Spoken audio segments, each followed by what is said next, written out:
जय माता दी भक्तों, आज हम संतोषी माता की व्रत कथा सुनेंगे। यह व्रत हर शुक्रवार को किया जाता है।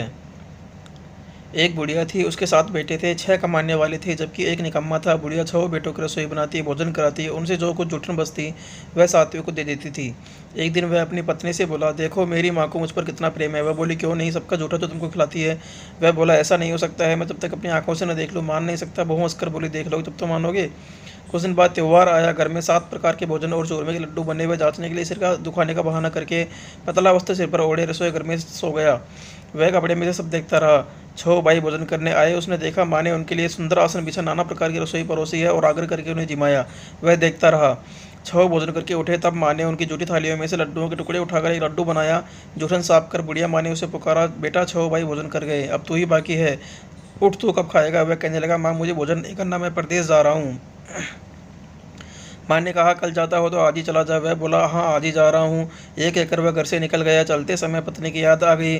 वह गौशाला में कंडे उपले थाप रही थी। वहाँ जाकर बोला, हम जावे परदेश जा आवेंगे कुछ काल, तुम रही हो संतोष से धर्म अपनो पाल। वह बोली, जाओ पिया आनंद से हमरो सो चटाए, राम भरोसे हम रहे, ईश्वर तुम्हें सहाय। दो निशानी आपनी देख देख धर्म में धीर, सुधिमती हमारी बिसारियो, रखियो मन गंभीर। वह बोला, मेरे पास तो कुछ नहीं है, ये अंगूठी है, सोले और अपनी कुछ निशानी मुझे दे। वह बोली, मेरे पास क्या है, गोबर भरा हाथ है। यह कहकर उसकी पीठ पर गोबर के हाथ की थाप मार दी। वह चल दिया। चलते चलते दूर देश पहुंचा। वहाँ एक साहूकार की दुकान थी। वहाँ जाकर कहने लगा, भाई मुझे नौकरी पर रख लो, साहूकार को ज़रूरत थी। बोला, रह जा। लड़के ने पूछा, तनख्वाह क्या दोगे। साहूकार ने कहा, काम देखकर दाम मिलेंगे। साहूकार की नौकरी मिली। सुबह 7 से 10 बजे तक नौकरी बजाने लगा। कुछ दिनों में दुकान का सारा लेन देन, हिसाब किताब, ग्राहकों को माल बेचना, सारा काम करने लगा। अगर साहूकार के 7-8 नौकर थे, वे सब चक्कर खाने लगे। यह तो बहुत होशियार निकला। सेठ ने भी काम देखा और 3 महीने में ही उसे आधे मुनाफे का हिस्सेदार बना लिया। कुछ वर्ष में वह नामी सेठ बन गया और मालिक सारा कारोबार उस पर छोड़कर चला गया। इधर उसकी पत्नी को सास ससुर दुख देने लगे। सारी गृहस्थी का काम करा के उसे लकड़ी लेने जंगल में बेचते। इस बीच घर के आटे से जो भूसी निकलती, उसकी रोटी बनाकर दी जाती और फूटी नारियल की नारियल में पानी। एक दिन वह लकड़ी लेने जा रही थी। रास्ते में बहुत सी स्त्रियाँ संतोषी माता का व्रत करती हुई दिखाई दी। वहाँ उस खड़ी होकर वह कथा सुनने लगी। उसने पूछा, बहनों किस देवता का व्रत करती हो, उसके करने से क्या फल मिलता है। ये तुम इसका सारा विधान मुझे समझा कर कहोगी तो मैं तुम्हारा बड़ा एहसान मानूंगी। तब उनमें से एक स्त्री बोली, सुनो, यह संतोषी माता का व्रत है। इसके करने से निर्धनता और दरिद्रता का नाश होता है। जो कुछ मन में कामना हो तब सब संतोषी माता की कृपा से पूरी होती है। तब उसने उससे व्रत की विधि पूछी। वह स्त्री बोली, 1.25 आने का गुड़ लेना, इच्छा हो तो 5.25 आने का लेना, या 1.25 रुपये का भी सहूलियत के अनुसार लाना, बिना परेशानी श्रद्धा व प्रेम से जितना भी बन पड़े सवाया लेना, प्रत्येक शुक्रवार को निराहार रहकर कथा सुनना, इस बीच क्रम टूटे नहीं, लगातार नियम का पालन करना, घी का दीपक जलाकर जल का पात्र सामने रखकर कथा कहना, जब तक कार्य सिद्ध न हो नियम का पालन करना, और कार्य सिद्ध हो जाने पर व्रत का उद्यापन करना। 3 मास में माता पूरा फल करती है। यदि किसी के ग्रह खोटे हों तो भी वर्ष भर में कार्य सिद्ध हो जाता है।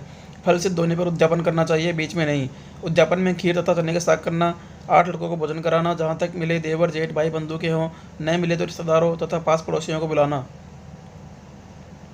उन्हें भोजन करा, यथाशक्ति दक्षिणा दे, माता का नियम पूरा करना। उस दिन घर में कटाई न खाना। यह सुन बुढ़िया की लड़के की बहू चल दी। रास्ते में लकड़ी के बोझ को बेच दिया और उन पैसों से गुड़ चना ले माता के व्रत की तैयारी कर आगे चली और सामने मंदिर देखकर पूछने लगी, यह किसका मंदिर है। सब कहने लगे, संतोषी माता का मंदिर है। यह सुनकर माता के मंदिर में जा चरणों में लौटने लगी। दीन हो विनती करने लगी, माँ मैं अज्ञानी हूँ, व्रत के कुछ भी नियम नहीं जानती, मैं दुखी हूँ। हे माता, हे जगत जननी, मेरा दुख दूर कर, मैं तेरी शरण में हूँ। माता को दया आई। एक शुक्रवार बीता कि दूसरे को उसके पति का पत्र आया और तीसरे को उसका भेजा हुआ पैसा आ पहुँचा। यह देख जेठ जेठानी मुँह सकोड़ने लगे, उसको ताने देने लगे कि अब तो इसके पास रुपया आ गया, अब तो यह बहुत इतराएगी। बेचारी आंखों में आंसू भरकर माँ संतोषी के मंदिर में मातेश्वरी के चरणों में गिरकर रोने लगी। माँ, मैंने तुमसे पैसा कब मांगा है, मुझे पैसे से क्या काम है, मुझे तो अपना सुहाग चाहिए, मैं अपने स्वामी के दर्शन करना चाहती हूँ। तब माता ने प्रसन्न होकर कहा, जा बेटी, तेरा स्वामी आएगा। यह सुनकर खुशी खुशी घर के काम में करने लगी। अब संतोषी माता विचार करने लगी, इस बोली पुत्री को मैंने कह तो दिया कि तेरा पति आएगा, लेकिन कैसे, वह तो सपने में भी इसे याद नहीं करता, उसे याद दिलाने तो मुझे जाना ही पड़ेगा। इस तरह माता जी उस बुढ़िया के बेटे के पास जा सपने में प्रकट हो कहने लगी, साहूकार के बेटे सो रहा है या जागता है। वह कहने लगा, माता सोता भी नहीं, जागता भी नहीं, कहो क्या आज्ञा है। माँ कहने लगी, तेरा घर बार कुछ है कि नहीं। वह बोला, मेरे पास सब कुछ है, माँ बाप है, बहू है, क्या कमी है। माँ बोली, बोले पुत्र, तेरी बहू घोर कष्ट उठा रही है, तेरे माँ बाप उसे परेशानी दे रहे हैं, वह तेरे लिए तरस रही है, तो उसकी सुध ले। वह बोला, हाँ माता जी, मुझे यह तो मालूम है, परंतु जाऊँ कैसे। परदेश की बात है, लेन देन का कोई हिसाब नहीं, कोई जाने का रास्ता नहीं आता, कैसे चला जाऊँ। माँ कहने लगी, मेरी बात मान, सवेरे नहा धोकर संतोषी माता का नाम ले घी का दीपक जलाकर दंडवत कर दुकान पर जा बैठ। देखते देखते सारा लेन देन चुक जाएगा, जमा का माल बिक जाएगा, सांझ होते होते धन का ढेर लग जाएगा। माता की बात मानकर वह नहा धोकर संतोषी माता को दंडवत कर घी का दीपक जलाकर दुकान पर जा बैठा। थोड़ी देर में देने वाले रुपए लाने लगे, लेने वाले हिसाब लेने लगे। कोठे में भरे सामान के खरीदार नगद दाम दे सौदा करने लगे। शाम तक धन का भारी ढेर लग गया। मन में माता का नाम ले चमत्कार देख प्रसन्न हो घर ले जाने के वास्ते गहना कपड़ा सामान खरीदने लगा तो तुरंत घर को रवाना हुआ। उधर उसकी पत्नी जंगल में लकड़ी लेने जाती और लौटते वक्त माता जी के मंदिर में विश्राम करती। प्रतिदिन वह वहीं विश्राम करती थी। धूल उड़ती देखकर माता से पूछती है, हे माता, यह धूल कैसी उड़ रही है। माता कहती है, हे पुत्र, तेरा पति आ रहा है, अब तो ऐसा कर लकड़ियों के 3 बोझ बना ले, एक नदी के किनारे रख, दूसरा मेरे मंदिर पर व तीसरा अपने सिर पर। वह तेरे पति को लकड़ियों का गट्ठर देख मोह पैदा होगा, वह यहाँ रुकेगा, नाश्ता पानी खाकर माँ से मिलने जाएगा। तब तू लकड़ियों का बोझ उठाकर जाना और शौक में गट्ठर डालकर जोर से आवाज़ लगाना, लो सासू जी, लकड़ियों का गट्ठर लो, भूसे की रोटी दो, नारियल के खेपड़े में पानी दो, आज मेहमान कौन आया है। माता जी से बहुत अच्छा कहकर और प्रसन्न मन से लकड़ियों में 3 गट्ठर बनाई, एक नदी किनारे पर, एक माता जी के मंदिर पर रखा। इतने में मुसाफिर आप पहुंचा। सूखी लकड़ी देख उसकी इच्छा हुई कि हम यहीं पर आराम करें और भोजन बनाकर खा पीकर गांव जाएं। इसी तरह रुक कर भोजन बना आराम कर गांव को चला गया।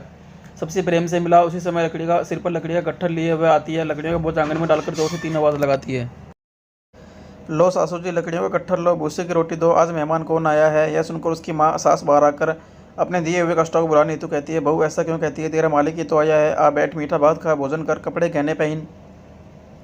उसकी आवाज़ सुन उसका पति बाहर आता है, अंगूठी देख व्याकुल हो जाता है। माँ से पूछता है, माँ यह कौन है। माँ बोली, बेटा तेरी बहू है, जब से तू गया है तब से सारे गाँव में भटकती फिरती है, घर का कामकाज कुछ करती नहीं, 4 पैर आकर खा जाती है। वह बोला, ठीक है माँ, मैंने इसे भी देखा और तुम्हें भी, अब दूसरे घर की ताली दो, उसमें रहूँगा। माँ बोली, ठीक है, जैसे तेरी मर्जी। तब वह दूसरे मकान की तीसरी मंजिल का कमरा खोलकर सारा सामान जमाया। एक दिन में राजा के महल जैसा ठाटबाट बन गया।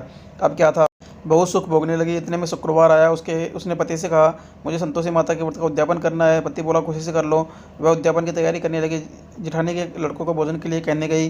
उन्होंने मंजूर किया, परंतु पीछे से जिठानी ने अपने बच्चों को सिखाया, देखो भोजन के समय खटाई मांगना, जिससे उसको उद्यापन पूरा न हो। लड़के जेमने आए, खीर खा पेट भर गया, परंतु खाते ही कहने लगे, हमें खटाई दो, हमें खीर नहीं खानी है।